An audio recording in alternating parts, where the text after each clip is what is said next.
Welcome, dear friends, to another captivating journey through the Bible on our channel, Bible Stories. Today, we are about to dive into the remarkable and complex life of one of the most intriguing figures in the Bible, King Solomon. Have you ever wondered what it would be like to possess immeasurable wealth, unmatched wisdom, and rule over a vast and prosperous kingdom? This isn't just a tale of fantasy, it's the real-life story of Solomon, the man whose name has become synonymous with wisdom, yet whose life was filled with paradoxes. In this episode, we will unravel the mysteries behind Solomon's rise to power, his unprecedented reign of peace and prosperity, and the deep spiritual lessons we can draw from his journey. Solomon's life is a testament to the heights we can reach when we walk with God and the dangers that lurk when we stray from his path. As we explore the grandeur of Solomon's achievements and the profound wisdom he shared, we'll also confront the sobering reality of his eventual fall from grace, a powerful reminder of the importance of vigilance in our own spiritual lives. Before we begin, I want to invite you to join our growing community by subscribing to Bible Stories. If you find inspiration and wisdom in today's video, please give it a thumbs up, leave a comment with your thoughts or questions, and share this video with your church group, family, and friends. Your support helps us continue bringing these meaningful stories to life, connecting us all in our journey of faith. Now let's dive into the extraordinary life of King Solomon, a story that has echoed through the ages. Have you ever imagined what it would be like to possess everything you could ever dream of? Immeasurable wealth, unmatched wisdom, and a kingdom as far as the eye could see. This isn't just a fantasy. It's the true story of one of the Bible's most intriguing figures, King Solomon. Solomon, his name is synonymous with wisdom, yet his life was full of contradictions. How could someone so wise make such profound mistakes? How could a man blessed by God ultimately fall from grace?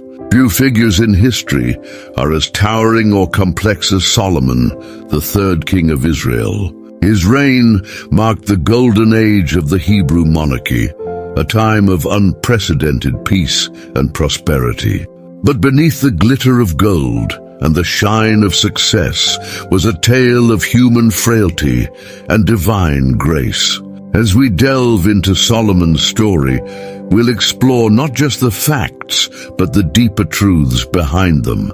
We'll see how God can use even flawed individuals for his grand purposes, and perhaps we'll discover a bit of Solomon in ourselves. So are you ready to meet the man behind the legends, to understand the real Solomon beyond the myths? Get ready, because this isn't just a history lesson, it's a journey that might just change how you view wisdom, wealth, and the ways of God. Our story doesn't start with Solomon, but with his father, the legendary King David.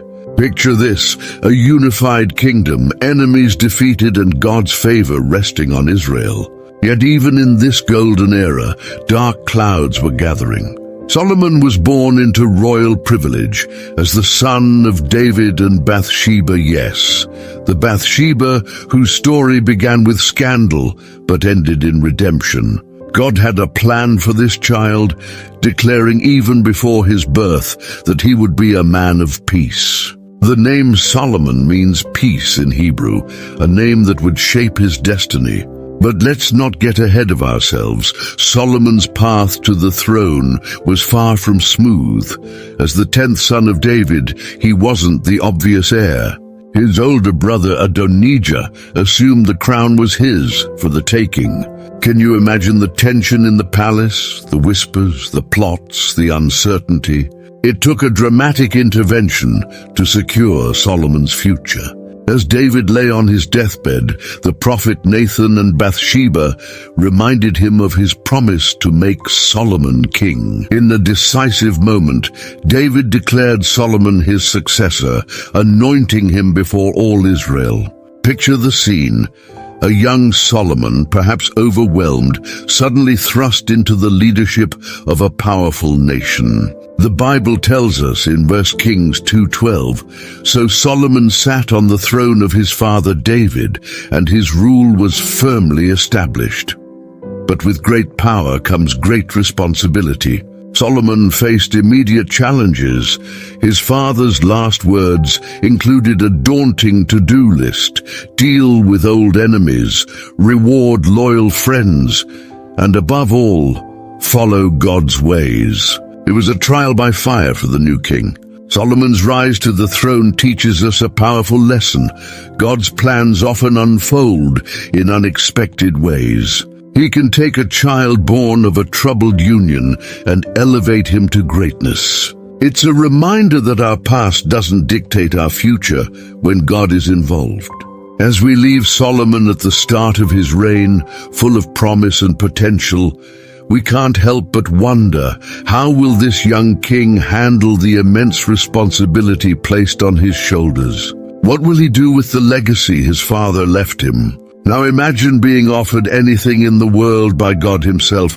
What would you ask for? Wealth? Long life? Victory over your enemies? This was the incredible choice facing young King Solomon in a dream that would change history. God appeared to Solomon at Gibeon and said, "Ask for whatever you want me to give you." 1 Kings 3:5. It was a divine blank check, a test of character that would reveal the heart of Israel's new king.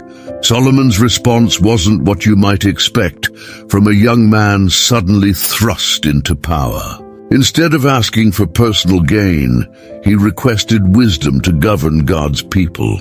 His exact words were, "Give your servant a discerning heart to govern your people and to distinguish between right and wrong." 1 Kings 3:9. This request pleased God so much that he granted Solomon not only unparalleled wisdom, but also what he didn't ask for: wealth, honor, and long life. It was a divine outpouring that would shape Solomon's reign and legacy. But what did this legendary wisdom look like in action? The Bible gives us a glimpse in the famous story of two women claiming the same baby. Solomon's solution offering to cut the child in half sounds brutal, but it revealed the true mother's love and the impostor's indifference. This judgment amazed the people, showing that the wisdom of God was in him to administer justice. 1 Kings 3:28. Solomon's wisdom wasn't just about solving disputes. It extended to knowledge of the natural world, from plants to animals. He composed 3,000 proverbs and 105 songs.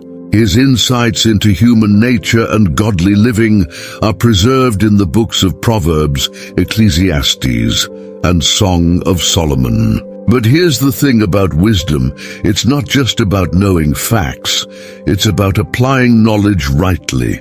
Solomon's gift of wisdom was meant to be used in service to God and his people.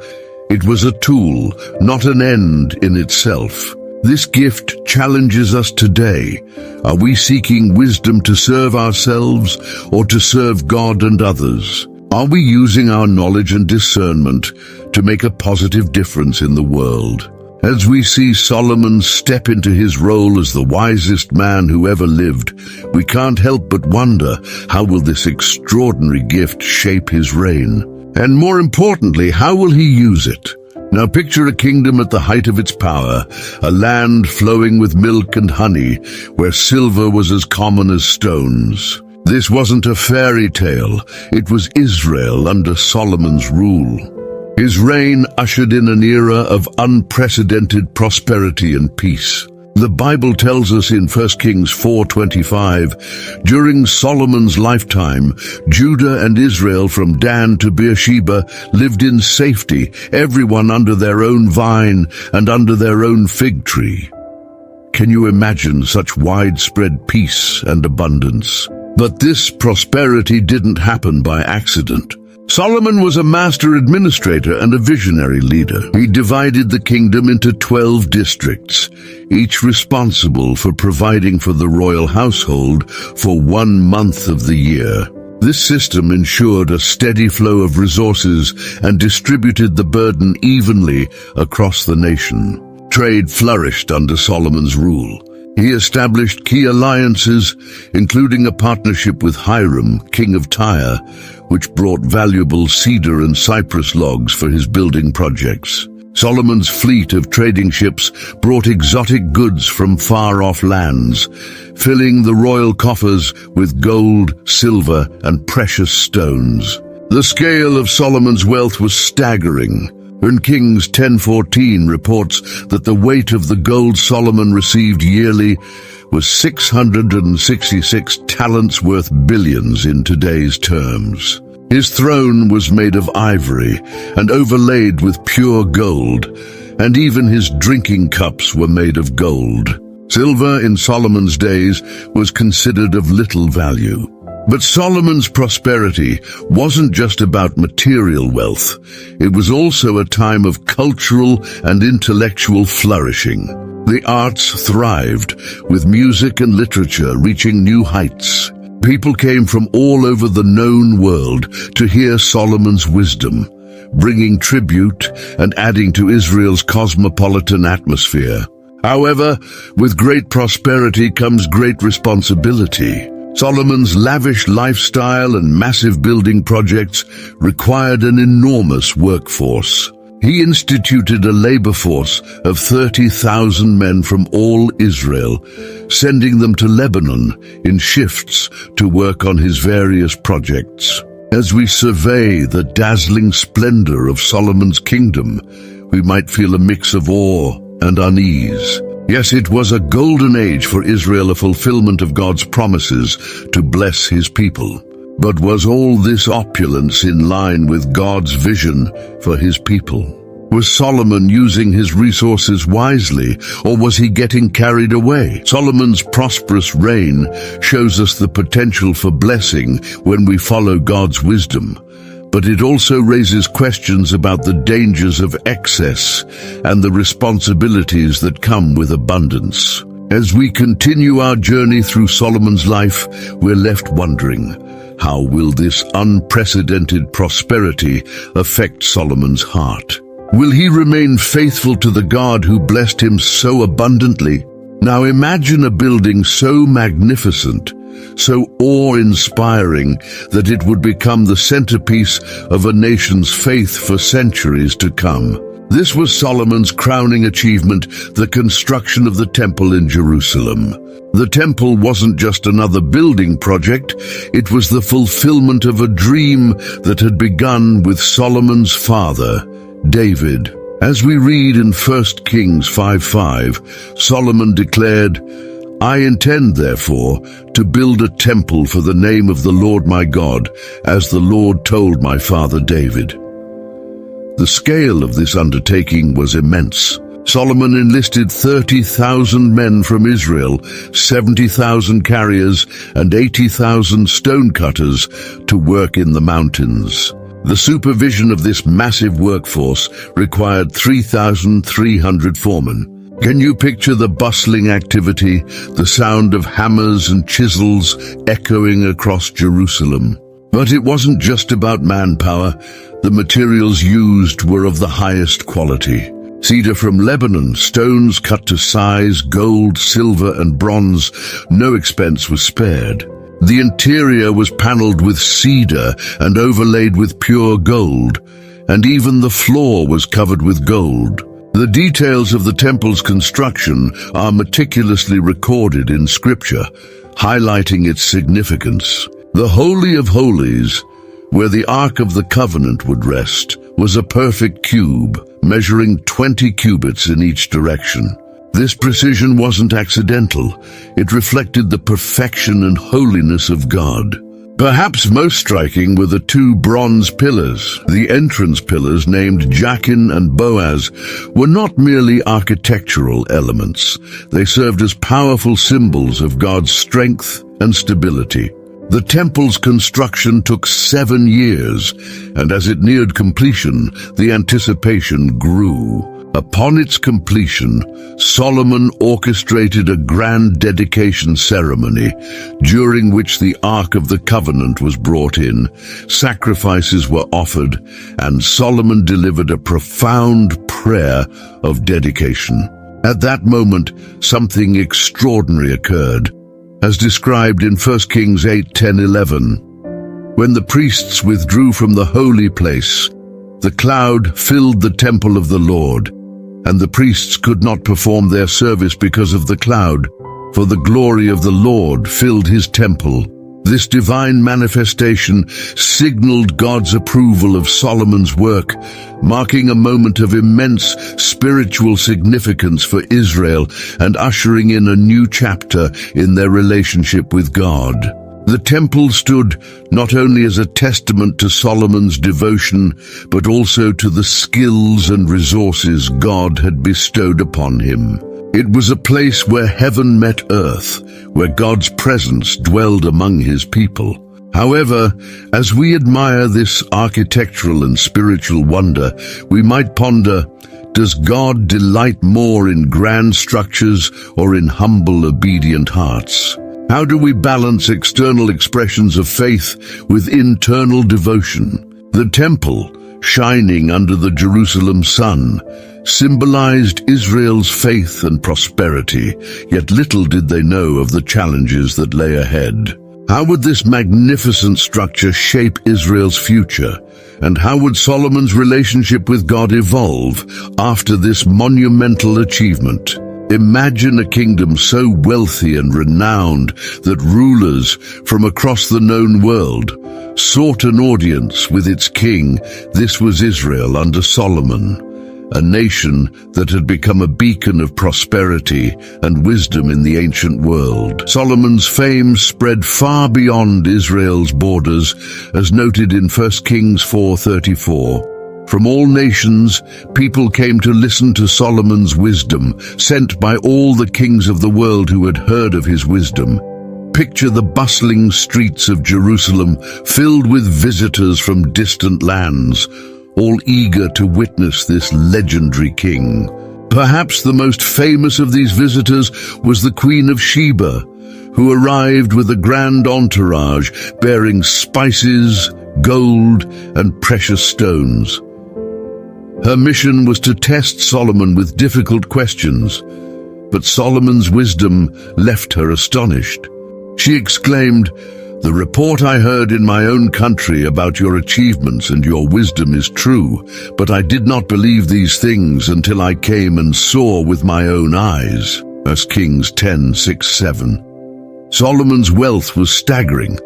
The Bible records that his annual gold income was 666 talents, equivalent to about 25 tons, and silver was considered of little value in his time.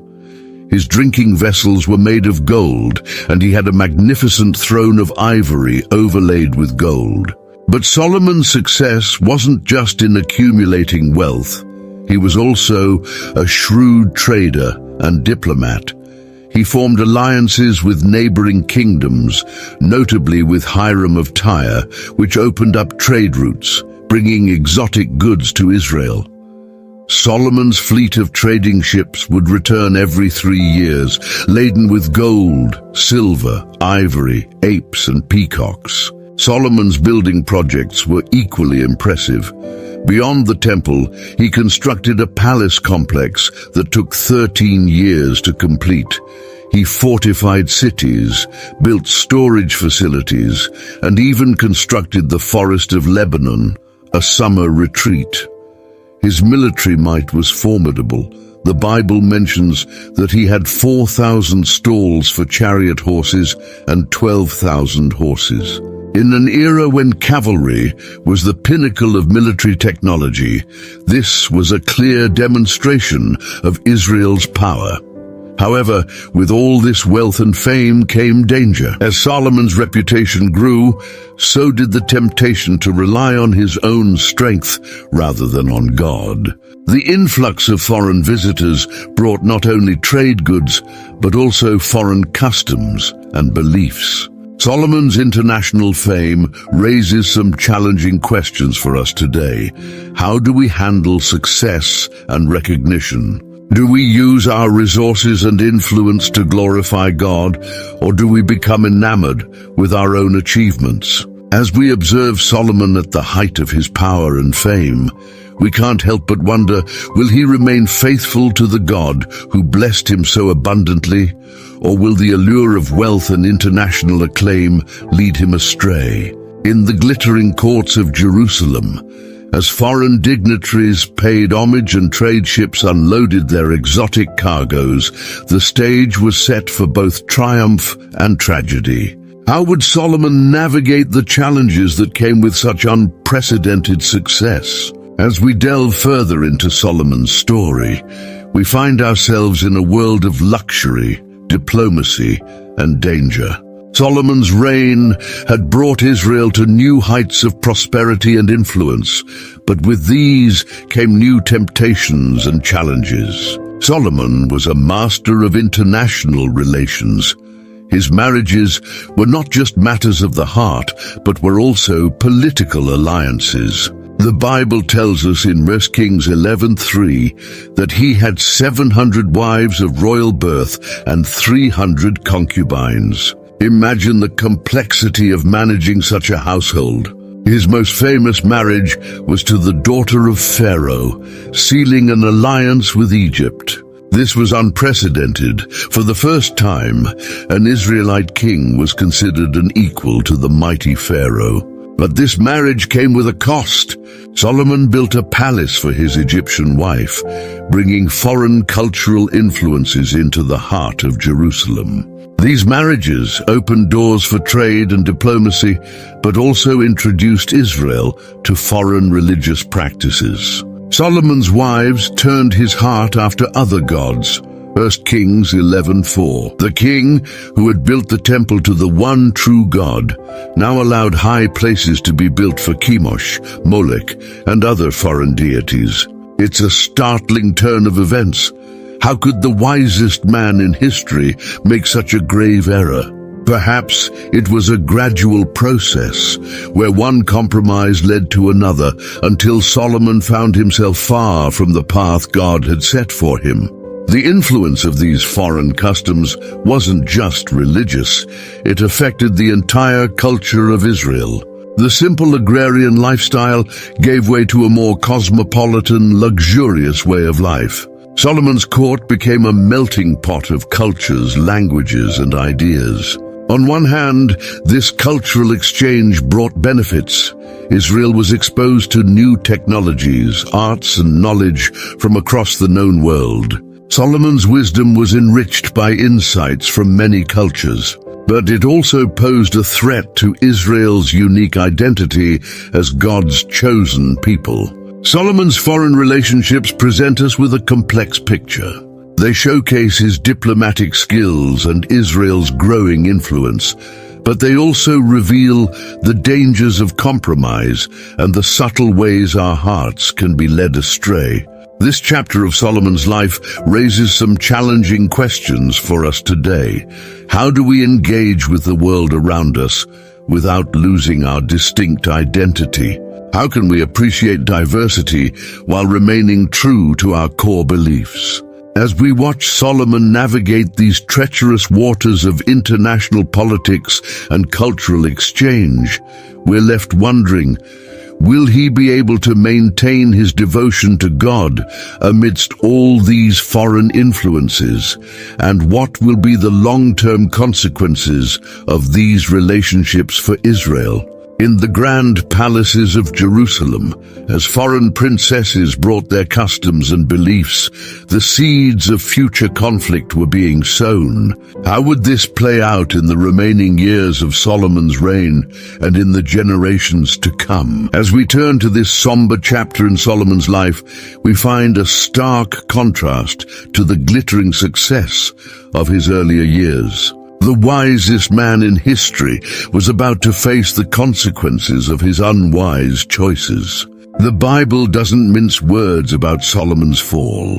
1 Kings 11:4 tells us, As Solomon grew old, his wives turned his heart after other gods, and his heart was not fully devoted to the Lord his God, as the heart of David his father had been. It's a chilling statement, isn't it? The man who had built the temple and written profound words about wisdom had now turned away from the source of that wisdom. Solomon's decline wasn't sudden, it was a gradual erosion. His foreign wives brought their gods with them, and Solomon, perhaps in the name of diplomacy or personal desire, allowed the worship of these deities. He built high places for Chemosh and Molech, and the once faithful king, who stood as a symbol of devotion to God, had now become a figure of compromise, turning towards other false gods. But God did not remain silent. He appeared to Solomon twice, warning him of the dire consequences of his actions. Unfortunately, Solomon did not heed these warnings. This serves as a stark reminder that even the wisest among us can fall if we do not stay vigilant. The repercussions of Solomon's decisions were severe and far-reaching. God declared that he would tear the kingdom from Solomon, leaving only one tribe for his son, solely for the sake of David's legacy. This decision planted the seeds of Israel's future division during Solomon's reigns. As Solomon's reign continued, external threats began to emerge. Hadad the Edomite and Rezin of Syria became adversaries, signaling the decline of the peace that had characterized much of Solomon's rule. Even within Israel, trouble was brewing. Jeroboam, one of Solomon's officials, was prophesied to rule over 10 tribes of Israel after Solomon's death. Perhaps most tragically, Solomon's spiritual legacy was marred. The king who had begun his reign by seeking wisdom from God ended it by leading his people into idolatry. The temple, once the pinnacle of his devotion to God, now stood in a city dotted with shrines to foreign gods. Solomon's decline prompts profound questions. How could someone so blessed and wise fall so far? It reminds us of the constant need for vigilance in our spiritual lives. No matter how much we know or achieve, we are always vulnerable to temptation and compromise. As we reflect on Solomon's fall, we should ask ourselves, where have we allowed compromise to creep into our lives? How can we guard our hearts against subtle influences that may lead us away from God? The story of Solomon's decline is a cautionary tale, showing us that wisdom without obedience is futile, that God's blessings require faithful stewardship, and that our actions have lasting consequences, not just for ourselves but for future generations.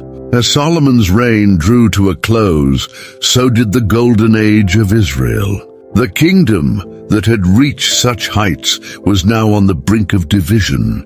What would be the final legacy of this complex king, and what lessons can we learn from his life of triumph and tragedy? As we reach the end of Solomon's story, we are left with a legacy that echoes through history, speaking to us even today. How do we sum up a life marked by such dramatic highs and lows? What can we learn from a king who, despite his wisdom, ultimately lost his way? Solomon's legacy is a study in contrasts. On one hand, there's the magnificent temple, a wonder of the ancient world that stood as a testament to God's presence among his people for centuries. We also have the books of Proverbs, Ecclesiastes, and Song of Solomon, which continue to offer profound insights into life, love, and the fear of the Lord. On the other hand, there's the divided kingdom that emerged after Solomon's death, a direct result of his disobedience. The golden age of Israel gave way to centuries of conflict and eventual exile, reminding us that our actions can have consequences long after we're gone. Perhaps Solomon's greatest legacy lies in the lessons we can draw from his life. Here are a few to consider. Wisdom must be paired with obedience. Solomon possessed unparalleled wisdom, but knowledge alone wasn't enough. As James 1:22 reminds us, we must be doers of the word, not just hearers. Success can be a double-edged sword. Solomon's prosperity brought great benefits, but also great temptations. How we handle success is often a greater test of character than how we handle adversity. Our choices impact others. Solomon's decisions affected not only his own life, but also the entire nation of Israel and future generations. We must always consider the broader implications of our actions.